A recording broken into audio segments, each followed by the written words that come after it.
I'm Emily. And I'm Sierra. Today we're going to share our tips on how to roleplay. To start off, let's quickly define role-playing as it's stated in the D&D 5e Player's Handbook. Role-playing is literally the act of playing out a role. In this case, it's you, as a player, determining how your character thinks, acts, and talks.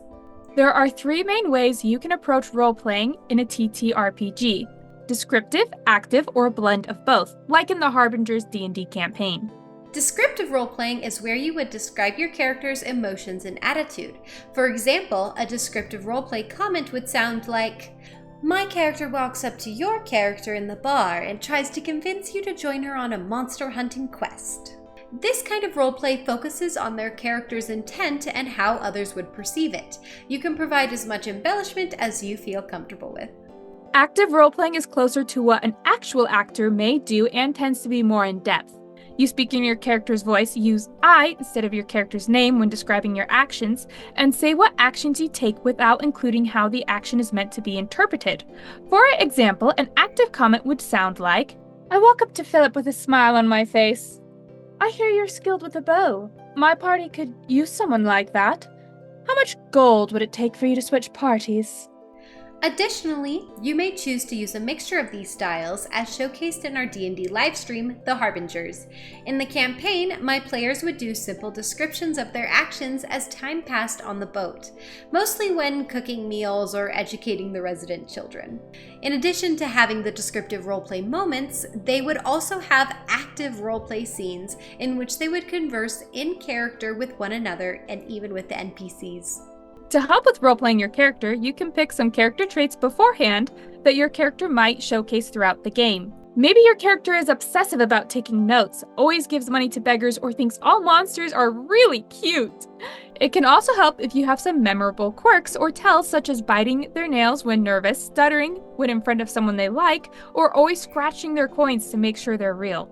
Your character can also have traits that are influenced by their background. For example, someone with a sailor background might always try to relate their conversations to the sea, or sing sea shanties. Additionally, you may choose to have an accent. Accents can be really fun, and they help build an identity for your character. Just know that you do not have to have an accent if you do not want to do it. Your character is your own. An important part of role-playing is to build off of the other players, or in other words, doing improv. Improv means to act without a guide or script of where things are going. A common practice is the yes and statement. If someone says they have a purple pet dinosaur, you agree that what they said is true and add to the statement by saying, "That dinosaur ate all your rations one time." You can also use the phrase "no but" to redirect the story without negating the statement. For example, someone might say, "This town is full of dinosaurs," and in response you say, "No, it's not full of dinosaurs, but it does have one. I've seen it." Be careful using the "no but" statement, as you don't want to use it terribly often and make it so no one else feels like they can come up with ideas. Now we're headed into the what not to do section, the don'ts of role-playing. Don't use "that's what my character would do" as an excuse for bad behavior. An example of this would be from a campaign that I played in a long time ago. I had a character who was constantly being degraded in-game by my party members. Several times my soft and hard boundaries were broken, and out of game I told them to stop, but they continued with the excuse being, "That's what my character would do." When I tried to get the dungeon master to talk to them out of game to stop, they were unhappy. They ultimately decided to disintegrate my character in-game under the guise of "that's what my character would do." But in-game, their characters had no real reason to do so, as my character had only been helpful the entire game. Not cool. Yeah, I was personally really hurt by this. The phrase "that's what my character would do" should not be used to justify harming another player. Instead, this phrase should be used in-game to help direct your character's actions. For example, in the Harbinger's D&D campaign, Dusty knew he was taking a test in which he had to follow a path to the end and not stray. He knew that if he strayed, he would fail the test. Off the side of the path, he heard the cries of a baby sand manta. Now, Dusty was at a crossroads. He could either stick to the test and succeed, or fail by going off the path.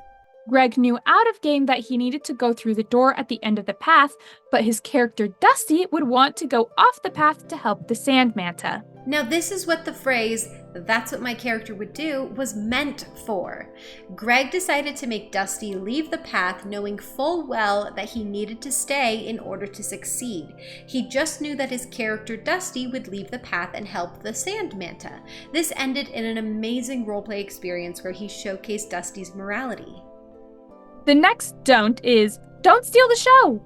Everyone wants to be the hero. It's great to jump in and help or be the one to take down the bad guy, but if you do this every time, no one else gets a chance to shine. D&D is not about being the only one to walk away from the epic explosion behind you. It's about walking away from the explosion with your friends beside you. So make sure to let everyone have their hero moment and do what you can to include your friends into the roleplays. Don't view the Dungeon Master as an enemy. You're all coming together to have a fun time storytelling together. So make sure it's fun for everyone, DM included. Yes, they play the monsters and the evil NPCs, but a good DM is actively wanting you to succeed. In Emily's first campaign, we were hired as guards to protect a merchant ship, but the party was upset because they wanted to chase some monsters and the captain, Captain Killian, said no. This didn't sit well with the party, as they were already upset from her delaying half of their payment until the job was done. So the party became enraged and they started yelling at Captain Killian. At this point, I had 7 out of the 8 players yelling at me at the top of their lungs, and I was feeling very attacked personally with how much anger was in their voices. We eventually had to take a break where everyone stepped away from the game to cool off, and I went to cry in the bathroom.